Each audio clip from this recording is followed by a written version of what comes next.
Alright, well, I thought this was as good a time as any to do my first video diary entry. Basically, I'm traveling for the next year, and I'll be going over to China with somebody with bugger all experience, and I'm going to learn Kung Fu. I train 6 days a week and whatnot, so I thought I'd just report how much it hurts and and how much my perspective changes as I do it. So I'm just in Beechworth now in my pre-travel period, which I'll be on for another 6 weeks or something like that before I head over to China, just traveling around Australia. Still in Beechworth, you can see the gorge. There's not too much to say so far. I've been trying, to keep up my stretches and stuff like that so that it becomes, less painful later on. But that's been, half going. There's been New Year's Eve and Christmas and stuff like that, which must be celebrated. Anyway, I'll see you next time. Good afternoon. Well, actually, it's just morning, but it'll be afternoon soon. This is my second video. This one will be one of the quieter ones because I'll be talking about the perspective that I referred to in my last video so that I can reflect back on it later. But I promise the next one will be more fun and louder, possibly. So basically, there are 4 main things that I'm doing over the course of next year that I've never done before. 1, study Tai Chi as opposed to any other martial art. I'll get to that in a moment. Eat vegetarian, meditate every day, and after the whole martial art process, go and take a vow of silence. So there are reasons for all of these, and I think the reasons encapsulate my perspective on what I might gain out of it. So, Tai Chi. For those who don't know, Tai Chi is the form of martial art that uses primarily your Chi energy or your spiritual energy rather than your physical for the output. Now, those who know me as a skeptic, generally speaking. Those who know me perhaps a little better know that I do tend to check things out first. Now, there's a few reasons why I'd like to try out this idea of Tai Chi before giving it a miss. I mean, apart from the fact that it'd be really, really cool if it were the case, and even if I'm wrong about it, I'll learn martial arts and get healthy and all those sorts of things. But now, of course, you've got on the internet all of these videos around where people have claimed that they're using Tai Chi and they're, breaking metal bars on their head, they're hammering in nails with their bare hand and things like that. Nah. It could be just physical conditioning, it could be even a trick of the camera, although it tends to be verified and that people have actually said that they've seen it and things like that. You've got older people who have used Tai Chi all their life. Asking their age, they tend to be a lot older than they look. It does boast having healing properties and things like that. And I've forgotten the other reason. I did have a third. Oh, the competitions around that you do, they actually have Tai Chi competitions all around the world, and they do some pretty damn amazing things. Now, vegetarian diet. One, vegetarian diet is boasted to be the best for helping you engage with your Chi energy. One reason. But I've also seen so many people these days try the Western diet. It's been popular in the Eastern traditions for a very, very long time, but in the Western, it is actually coming over and becoming more popular these days, with studies of acidity versus alkaline, and the effect it has on your blood and so on and so forth, the different proteins, having all that fiber that we require and things like that. And my friends' experiences that they, apart from a few hiccups along the way, have boasted it to be an absolutely amazing decision, and people who love meat have continued to be vegetarian thereafter. I really love meat, so that's yet to be seen for me, but we'll see how it goes. Now, meditating every day. Again, with the Tai Chi, considered to be something that goes hand in hand. Tai Chi has a lot to do with visualizing what your Chi energy is doing as it flows through your body, and therefore getting a better understanding of the map of your Chi energy, just like you'd have the map of your body and what things are doing. Now it's easier with your body, of course, because you can see what you're doing. But meditating allows you to focus more effectively so that you can actually get a better idea of what's going on there. You can also focus on Chi. Alright, sorry about that. It's in 2 videos now because I had some technical difficulties and I wasn't willing to actually do it all again. I was just finishing the point on meditation, in that you can focus on Chi points in the body where they've been mapped out by people in the past, so that you can gain a better realization for that point and perhaps focus your Chi on it. This is all assuming that it is actually the case, but to be tried. Anyway, the next point. So the vow of silence, which will happen later down the track, that, to me, I mean, to preface, really it is so that I can gain the understanding of where I should speak and where I should be quiet when I'm speaking to other people. I've found personally that for me, when I'm speaking to people, a lot of the time I don't finish the point that I was wanting to make, and the result is usually just that they simply don't get to hear the full point that I was going to make, because, you know, I go with the conversation. It's past the moment that you would finish the point, and you never worry about going back to it. Now, I've spoken to other people and they've told me that that's the case, not only with other people but also with myself, so I'm certainly not excluded from that. And I want to find out exactly how much I'm missing to get a better idea of that. So I think in communicating with people, or have them speak to me while I'm doing the vow of silence, I can get a better idea for where I would usually, because I can determine where I would usually say something, I would feel it, and see what happens after that point, see how much further they go with their point. I want to realize the depth of what I'm missing, and then get an idea of where precisely I should stop later down the track when I'm not actually doing the vow of silence. Alright, thank you for listening. Alright, this would be number 3. It's been a little while since I've done one. I thought that kind of for number 3 before, just playing some music in the hall of the hostel would kind of count, but, well, I didn't actually say it was number 3, so this is it. Basically, I'm still in Australia.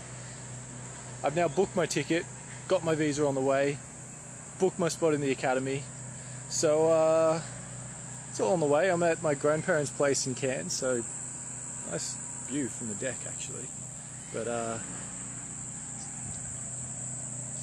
there's not much to report in terms of my perspective changing with regard to, you know, going overseas and doing Kung Fu and meditation and so on, but I had a good time. I've tried surf, failed.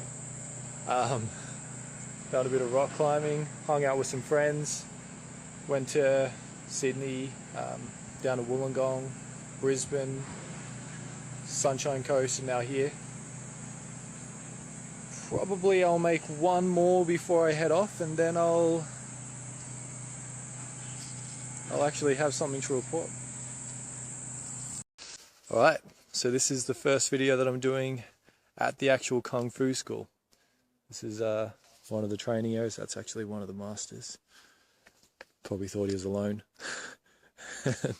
Just some of the scenery around. So it looks like really kind of dead now, but apparently over the next couple months or so it's gonna completely bloom and look amazingly green. So pretty excited for that happening. But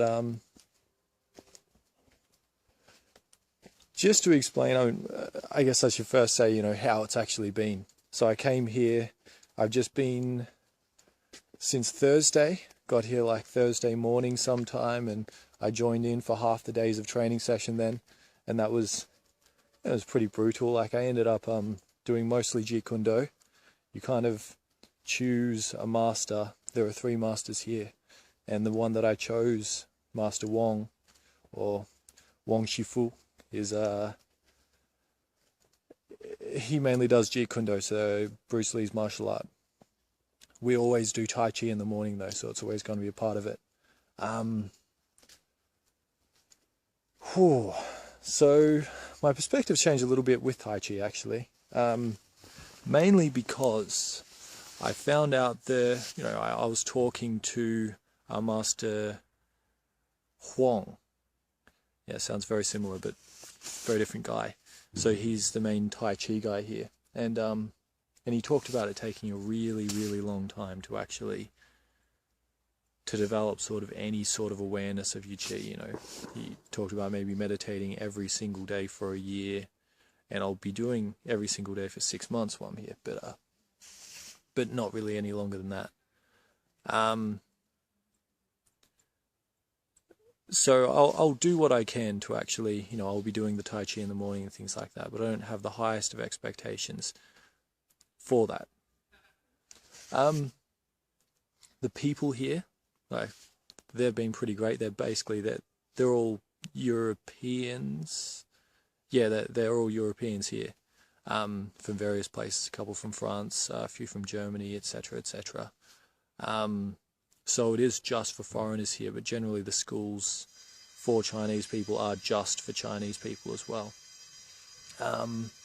That bell, if you can hear it in the background, that rings all the time, just like telling us when training starts and finishes and when dinner starts and finishes and stuff like that.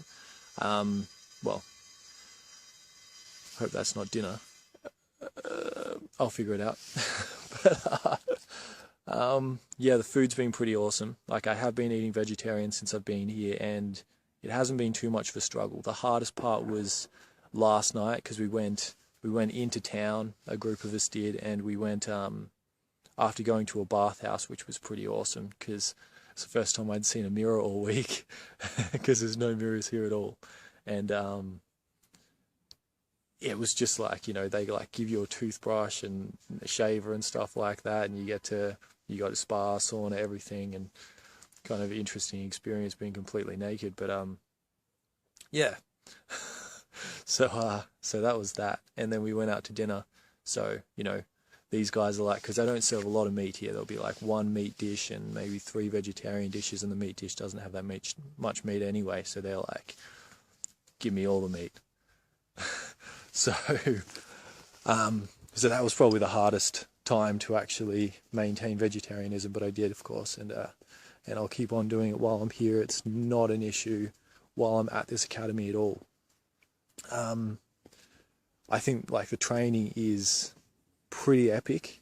You can push yourself, to different degrees. So at the moment, I'm just kind of taking it a bit easy, working hard, especially because the hours are crazy long. But yeah, just taking it easy enough so that I don't get injured, and then I'll step it up. So hopefully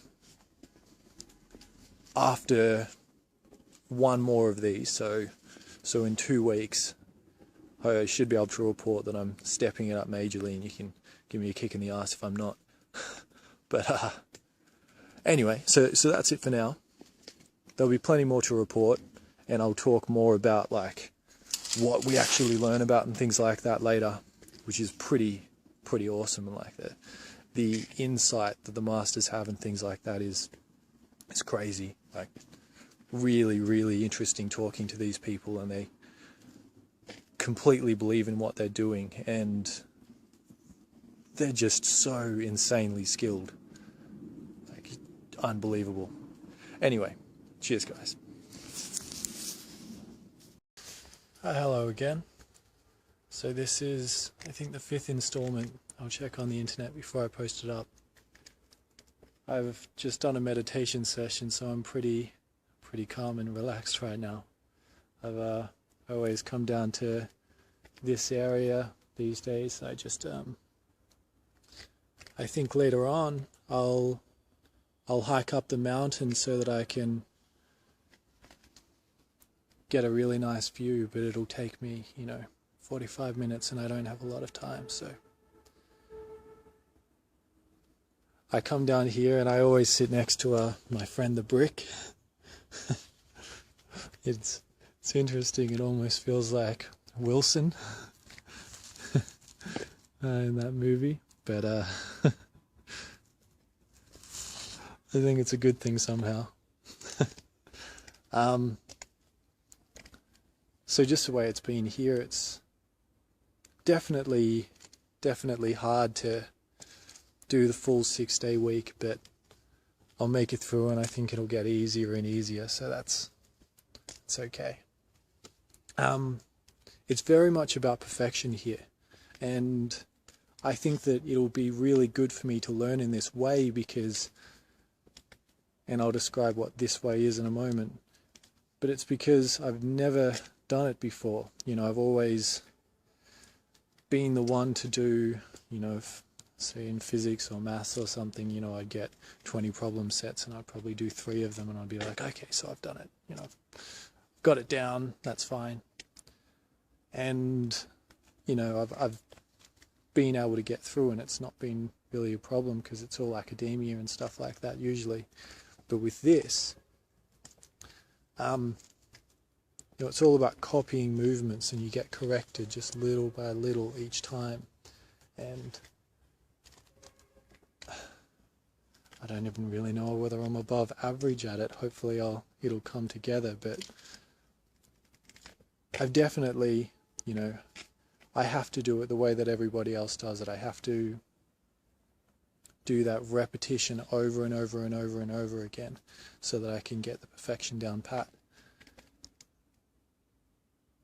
And I think that if I do that, which I will for the next 6 months, and realize that it's something I need to do and develop the discipline, then over time I will be able to more easily apply it in other things that I pursue, so that I can go and do that drudgery without too much difficulty. Whereas now I have less patience for it than the average person because I haven't practiced it. But I'm getting there. I think I'm getting to the point where I can practice things over and over again for longer periods at a time before I need to go and change, or before I get really, really bored. So I think that there's a real positive thing in that. I won't keep on chewing your ear this time. You know, there's lots that I could talk about. The nunchucks have been pretty awesome. I already feel like, you know, I'm starting to pick it up, and it is repetition with the nunchucks as well. And, you know, the kicks, and there's a really specific type of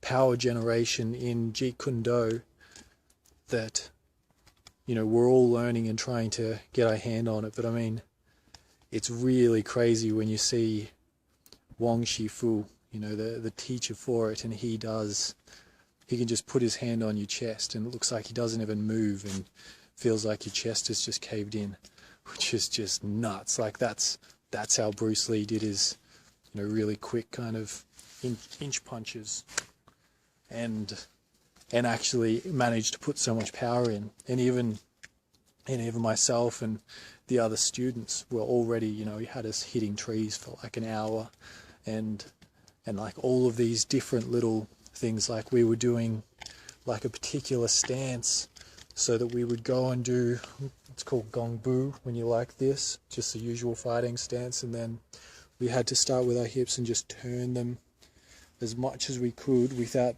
putting our knee in, so it was just the hips, and then basically go and stay in gong bu again, and then turn our hips, and just walked up and down and up and down and up and down, like say 100 meters up and back, so that we could really get the feeling of our hips. And then he would come over and be like, well, you know, can you push me?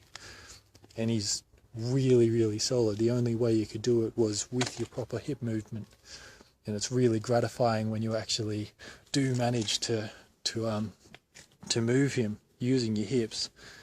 And just all of these little things, you know, he's very, very clever with the way that he builds you up. And I'm starting to get to be able to use my hips more and more, and there's so much power in it.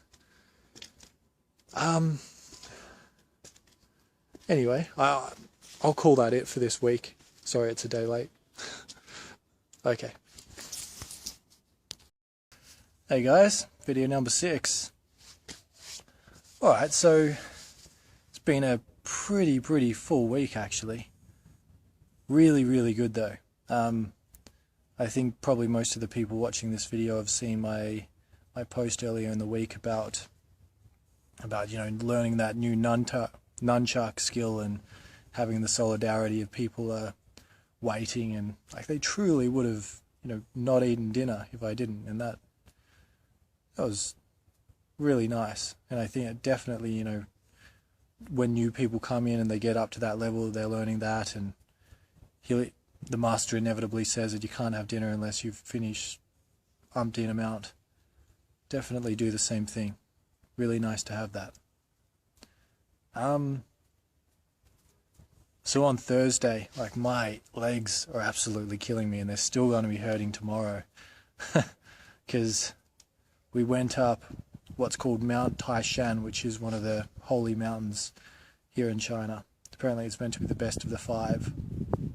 Basically has like 8,000 steps. It's really high. So we you kind of catch the bus into an area what we thought was like the bottom of the part where you walk, but it wasn't. I'll explain in a sec. So we walked all the way up to the top, which took about 4 hours, and then stayed up there for a bit. Took about 2 hours to walk back down, and then we realized that it cost another, it was $6 actually. It was another 30 kwai to catch the bus, because the ridiculous amount we paid to get in only covered a bus one way. Anyway, so we decided that we would, myself and 2 others decided that we would run down instead of catching the bus. And we did.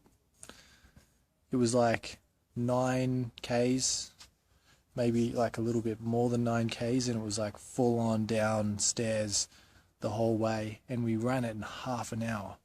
Fucking nuts. Shouldn't swear so much.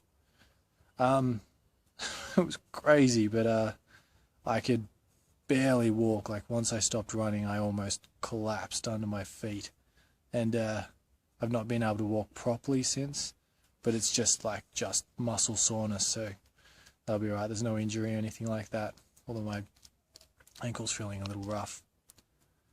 But on the weekend, I went out and I sort of sorted a couple things. Like I got my mobile phone working elsewhere, really cheaply and stuff like that, and met a person, and I even got offered a job teaching English on the weekends actually. Randomly I was walking through the street with somebody and got tapped on the shoulder by this person who explained that they needed an English teacher on the weekends. So at the time, it was just a really bizarre, random thing to have said to you. But I added her on an app that you can communicate called WeChat here, and I think the pay would be pretty decent, and it would just be Saturday, Sunday. So I'm going to talk to the people here at the school. I'd only be missing Saturday's half a day's training, so I'd only be missing that every week. So if they're cool with that, then I think I could train 5 days here and then do 2 days there. Hopefully it won't kill me, but it's physical stuff here and then mental stuff there, so it should be okay. But in terms of getting a whole cultural trip, going there and teaching English on the weekend as well as doing Kung Fu here, I think would be pretty damn awesome, and I'd pretty much get the whole Kung Fu thing. Definitely let me know what you think about that. But it's about 1,000 Australian dollars a month, and you just do the 2 days on the weekend, and they're not crazy hours. She talked about max 20 hours, I think, a month.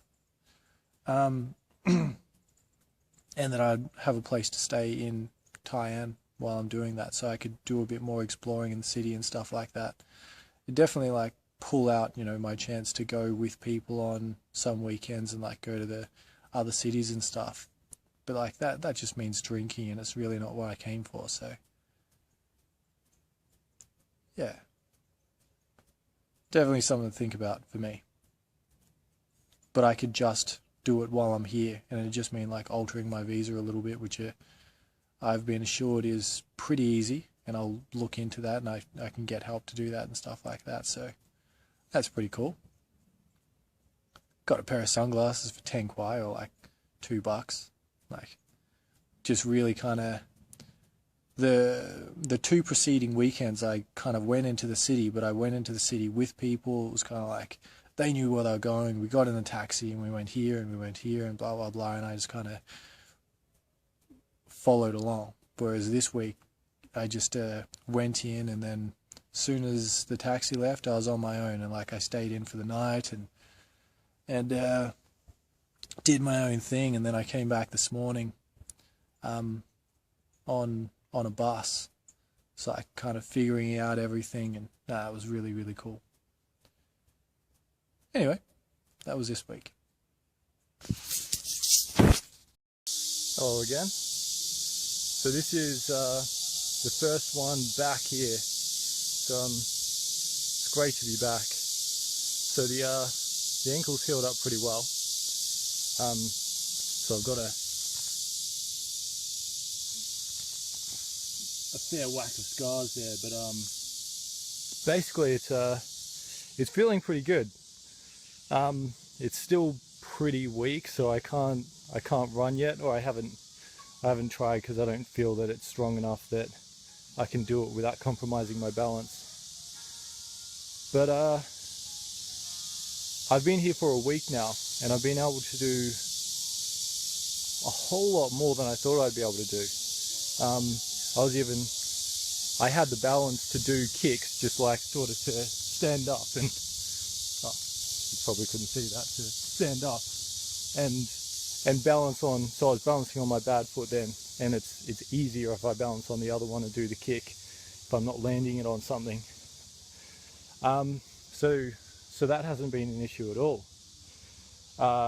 Like, I've been able to do the punches, footwork and stuff like that. Some of the footwork I've had to sacrifice. Like, I can't, or I haven't been willing to, because it strains it too much to put in the power to actually push off with a good amount of speed. But yeah, they're pretty little compromises. I did have to take it easy on Friday, just because it sort of started to wear on me that I think that I was pushing a little bit too hard in the last couple of days.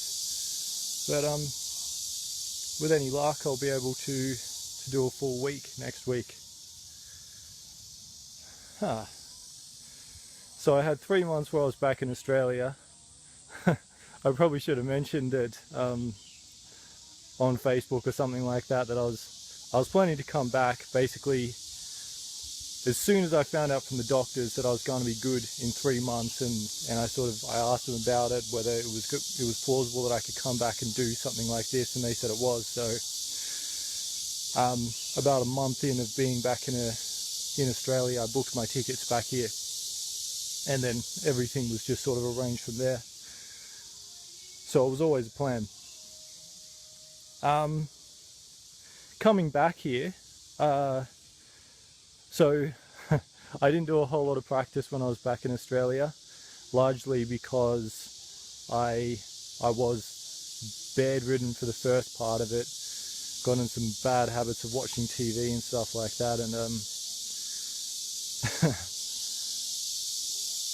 yeah, I'm not terribly proud of the amount that I actually got done while I was there in terms of doing practice. But surprisingly, so I was worried that I'd come back and I'd have forgotten a lot, lost a lot and things like that. Certainly my fitness is lacking, and I'll have to build that back up. But so my flexibility was lacking, but after 4 or 5 days of stretching every day, I've gotten up to the point with, I think, almost every single stretch I'm as flexible as I was before I left. So the next week is all going to be cream. Surprisingly, despite the fact that I'm a lot weaker than I was, because I was sort of wasting away doing bugger all when I was back at home, when I'm performing the techniques, I'm faster and more powerful. which is interesting. And I think it's very clearly just technique, and the technique, I guess, it's digested over time in my head. So I've been able to come back with a couple of pointers from the master, just like little intricacies that I had forgotten. My technique is considerably better. I think that the speed in particular, and part of the power, is also attributed to, so I read Bruce Lee's book Tao of Jeet Kune Do while I was back in Australia.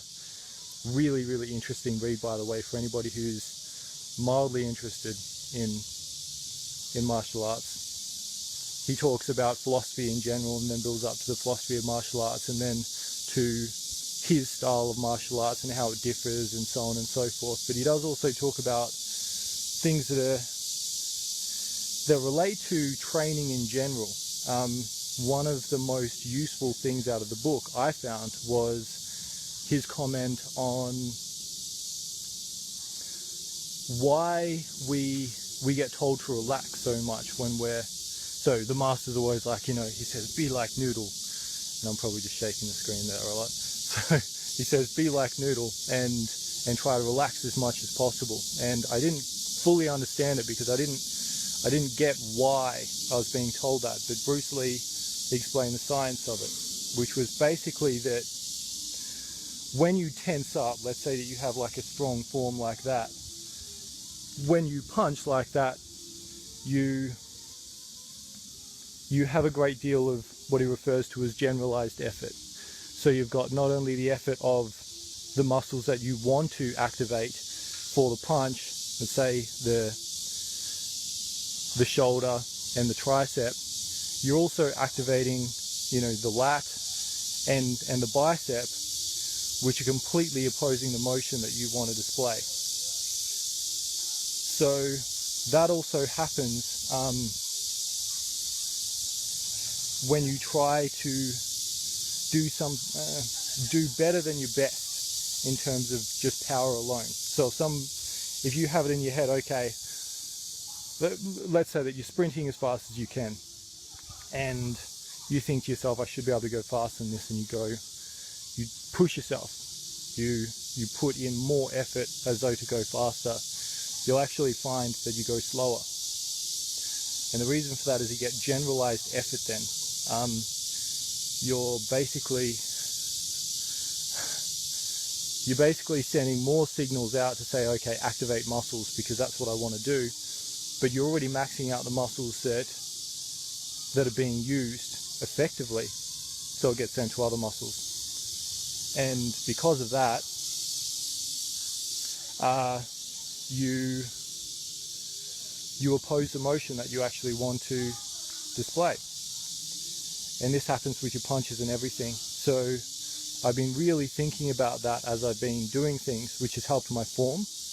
And it's also helped me to be a lot faster and a lot more powerful, despite my speed and power, I think, on a more functional level, like fitness-wise, has actually decreased. What else is interesting to talk about? So I said that it was gonna, if you remember the videos from before, it was looking really, really bleak and kind of almost like a horror film, just because everything was so far from green. And I said that the master told me it was going to bloom, and bloom pretty quickly, and it has. Actually, if you look around. Hey mate, don't mind me, I'm filming a video to put on Facebook, so if I'm talking to myself, that's what that is.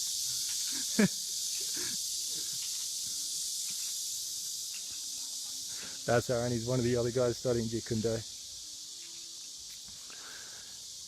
And I'll give you a very quick tour, because I haven't done that before, of some of the training things. This is actually new, so you've got basically just stumps sticking out of the ground, so you'd be balancing on these and doing like kicking routines and things like that, and also doing like particular forms on here, just so that you can improve your balance. And we've got higher ones here. I realise that I'm getting up to the 10-minute mark and people don't have that much time, so I'll hurry. Got boxing bags and stuff, and we do our kicks over here, usually, if we're not doing them with a partner. And then in here you've got a whole lot of training equipment and some Wing Chun training dummies to do all your sort of your trapping moves and stuff like that.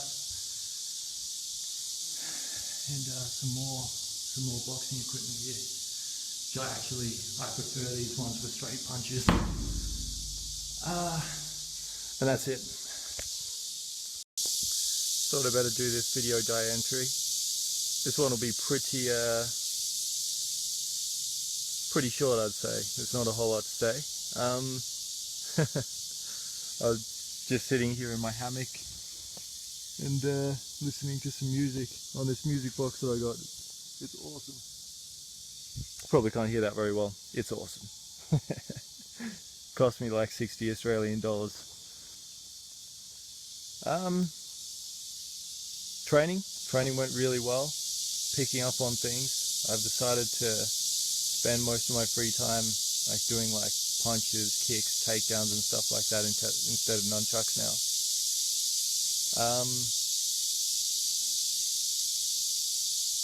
Yeah, I think I'll just leave it for tomorrow. It's a hard life.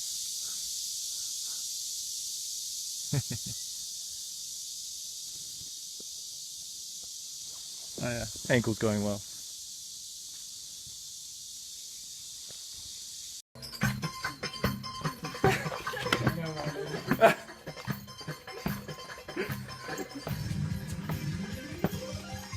Here we go.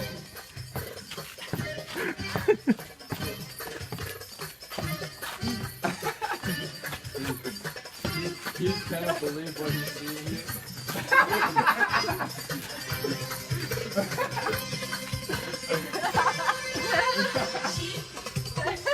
All the crazy people. It's